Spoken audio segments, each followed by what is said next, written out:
Here, coming up next, Rob Van Dam talks about why he left WWE, what his future entails, and when he might be back in the ring. RVD next here on Between the Ropes. This is Mr. Pay-Per-View, Rob Van Dam. You're listening to the whole Aspen Wrestling Show, Between the Ropes. Oh, man, not another ticket. I'm going to have to go to traffic school in that long, boring class. No, you don't. Now you can take care of that ticket by going to TicketRelief.com. Oh, yeah? Yeah, just go to TicketRelief.com for the quickest and easiest way to dismiss your ticket. And the best part is, you can do it from your own home. Sounds good to me. So the next time you need to go to traffic school, simply go to TicketRelief.com, the pain-free online relief for traffic school. That's TicketRelief.com. You're listening to Between the Ropes on 740 The Team, Orlando's sports leader.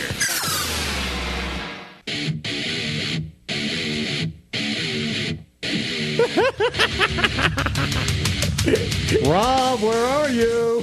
All right. It's obviously 420 out west. Hour number 2 of Between the Ropes here on 740 The Team. Fritz along with Vito. This is good music. You know, the last time we had RVD on, which it's been a while, we did not play this music. He chastised us for that. Yes, he did. He was very disappointed we did not play his favorite music. So now we have it. The man's not in WWE. He's not wrestling anywhere. He's just chilling out. He's relaxing. He's taking his time. He's spending time with the family and doing what he wants to do out in the West Coast. And we set up an interview. I just emailed the man 20 minutes ago. And he's not picking up the phone. Yes, and he responded. He responded. So he's out there. I think he's just messing with you myself. I guarantee Rob is going to be joining us here in a minute. He was probably just, enjoying time, walking down the street, doing something else. In fact, I believe we have the man right now, Rob Van Dam. Fashionably late. How's it going, Rob? Excellent. I feel happy. I feel healthy. I feel terrific. We just played your song, man. That's what I heard, man. I think you've got the CD. You can listen to it anytime you want. So everything's going good for you, huh? Dude, everything's going really good, yeah. So most of the fans seem to know that, at least the ones, that post comments on my MySpace, and I look at the feedback, and everyone pretty much seems to realize that I'm taking a break, and it feels good when they say, hey, you deserve it, Rob, stay healthy. And it's a good time to get away from the business right now, and every day I hear from somebody, boy, you left at the right time. But every once in a while I hear from someone saying, I hope you feel better, Rob, sorry about your concussion. Nice. That damn Randy Orton, son of a bitch. Hopefully I want everyone to know I feel fine. It sucks getting written out with a concussion because I've always been out to prove I'm tougher than anybody else. And that's why I do my style, because I'm tough enough to take it. So it did suck to have to go out written in with an injury, but I wanted out of there so bad. They suggested, I said, dude, there's my exit. Boom, I'm out of here. You know what the weird thing is that the last time you were on the show, I believe, was in July, but up until a week ago. That is weird. Your picture was still up on the WWE website. They still had you listed as a superstar in WWE up until a week ago.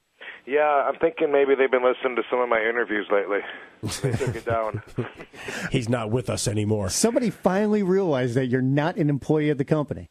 Well, yeah, I mean, I'm in good graces. I left the door open when I left. I'm burnt out. If my flame of passion comes back up, I'll certainly want to talk, but that's the way that I left it, and so for them, everybody said, okay, enjoy your break.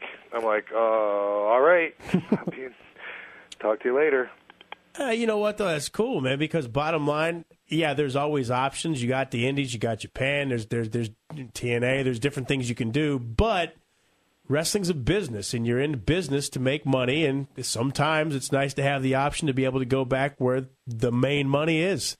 And, yeah, of course, and to think bigger term, there's a hell of a lot more than wrestling that I can do, too. In Absolutely. fact, there's a lot of stuff I'm interested in, and wrestling isn't even one of the things I am right now. But if I was interested, of course, I would consider, WWE. I don't really think that the full-time schedule has any appeal to me whatsoever right now. I mean, I hated the traveling for years, you know, and it got worse towards the end. The more burnout I got and the less heart I had for it, the more challenging it got. And I had like pains in my chest when I had to leave my house. When I'd wake up after sleeping for 2 days, when I get home, I'd start automatically doing a count in my head, like, oh, I got to get on an airplane in 12 hours, and I've got so much to do, and I'd start panicking.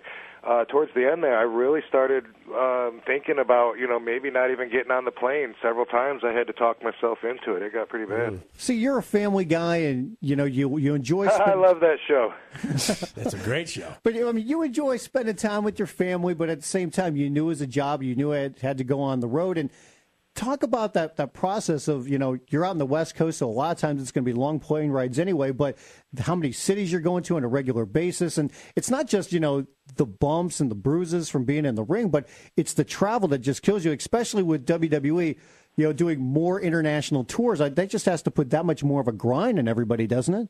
Absolutely, without a doubt. And, you know, if you're young or if you really love the business and you're really stoked to be there, then you can get through and still have a smile. If you start, you know, losing a little bit of your passion for it, or if it's not as fun, or if it just becomes business for you, if you're homesick, if you're depressed being on the road, whatever, if there's a reason, you know, where you're not wanting to be there, it makes it so much more challenging. And to break the process down for you, I mean, you've had enough wrestlers on the show. You guys know that we're 250 days plus a year on the road. Everybody knows that, 52 weeks a year.